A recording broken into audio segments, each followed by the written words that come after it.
नमस्कार, एकवेस किचनमध्ये तुम्हा सर्वांचे स्वागत आहे। कधी कधी आपल्याकडून जास्तीचे पिठलं बनवलं जातं, मग त्याचे काय करायचे हा आपल्या पुढे नेहमी प्रश्न पडलेला असतो। तर मी आज अशी एक रेसिपी घेऊन आलेली आहे जे घरातील लहानांपासून मोठ्यांपर्यंत सर्वांना आवडेल।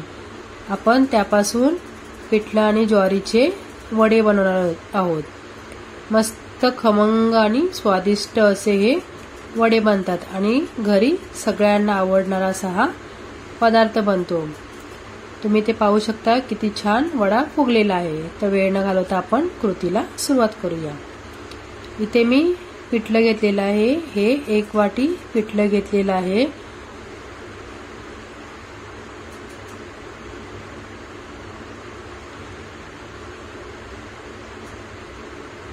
एक वाटी पिठलं घेतलेलं आहे आणि इथे मी 2 वाटी ज्वारीचे पीठ घेतलेले आहे।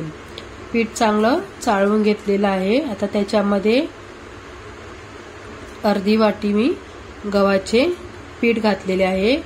2 वाटी ज्वारीचे पीठ, 1 वाटी पिठलं आणि अर्धी वाटी गव्हाची पीठ असं प्रमाण घेतलेलं आहे। आता त्याच्यामध्ये जे आपलं पिठलं आहे ते घालून घेऊया।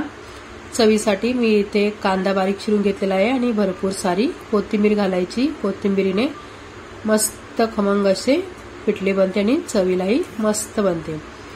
आता चवीप्रमाणे मीठ घालायचे। पिठल्यामध्ये मीठ असतं त्याच्यामुळे मीठ थोडंसं जपून घालायचं आणि 2 चमचे तीळ घालायचे आहे। अर्धा चमचा लाल तिखट घालायचे आहे। लाल तिखटाचे प्रमाण तुमच्या आवडीनुसार कमी जास्त करायचे आहे, कारण पिठल्यामध्येही हिरवी मिरची घातलेली असते। अर्धा चमचा ओवा घालायचा आहे। 1 चमचा धने पावडर घातलेली आहे। थोडंसं हिंग घालायचं, पाव चमचा हिंग घालायचं आहे। हळद आपण पिठल्यामध्ये त्याच्यामुळे मी इथे हळद घातलेली नाहीये।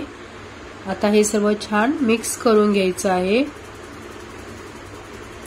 तुम्हाला पाहिजे तर तुम्ही तांदळाचे पीठही घालू शकता, पण या पद्धतीने एवढ्या पदार्थामध्ये मस्त असे वडे बनतात। आता हे थोडं थोडं पाणी घालून आपल्याला याचं चांगलं पीठ मळून घ्यायचं आहे। एकसारखं असं छान मिक्स करत आपल्याला याचं पीठ मळून घ्यायचं आहे। आता पीठ आपलं इथे तयार झालेलं आहे। हे पाहू शकता एकदम सॉफ्ट असे पीठ आपल्याला झालेले आहे। हे झाकून अर्धा तास रेस्ट करायला ठेवायचे आहे। आता आपण वडे करायला घेऊया। इथे मी कढईमध्ये तेल गरम करून घेतलेले आहे। तेल आधी जास्त गरम करून घ्यायचे, नंतर गॅस मध्यम करायचा आहे आणि हाताला थोडंसं तेल लावून घ्यायचं आणि जे आपण पीठ मळलेलं होतं त्याचा छोटा गोळा घ्यायचा आणि ते हातावर असं त्याला वड्यांचा आकार द्यायचा आहे। छान असं थापून घ्यायचं आणि मध्ये त्याला बोटाच्या साहाय्याने होल पाडायचं। मस्त असे आपले वड्यांचा आकार बनतो। आता हे आपण तेलामध्ये फ्राय करून घ्यायचं आहे। गॅस मध्यम टू हाय फ्लेमवर ठेवून आपल्याला हे वडे चांगले तळून घ्यायचे आहेत। आता अशाच पद्धतीने आपण सगळे वडे तयार करून घेऊया। इथे मी पुन्हा दाखवते, अशा पद्धतीने प्रेस करायचं आहे। जास्त जाडही नाही, जास्त पातळही नाही वडे बनवायचे, थोडेसे मीडियम साईज मध्ये ठेवायचे आहेत। आणि आता आपण हे सर्व वडे तळून घ्यायचे आहेत। मस्त गोल्डन ब्राऊन कलर येईपर्यंत दोन्ही बाजूने पलटून आपल्याला चांगले फ्राय करून घ्यायचे आहे। 2 ते 3 मिनिटात वडे आपले खाण्यासाठी तयार होतात। आता हे दुसऱ्या बाजूने पलटून छान आपण तळून घेऊया।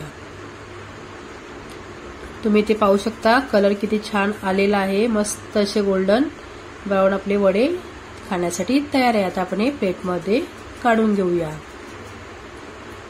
आता आपण हे सर्व करायला घेऊया। तर कशी वाटली आजची रेसिपी? आवडल्यास नक्की लाईक करा, कमेंट करा आणि शेअर करा। आणि अशा छान छान आणि सोप्या रेसिपी पाहण्यासाठी आमच्या चॅनेलला नक्की सबस्क्राईब करा। Thanks for watching. मस्त खमंग आणि स्वादिष्ट असे हे वडे तयार झालेले आहेत। पिठल्यापासून आणि ज्वारीच्या पिठापासून मस्त वडे तयार आहे। आता भेटूया आपण पुढच्या रेसिपीमध्ये। Bye bye.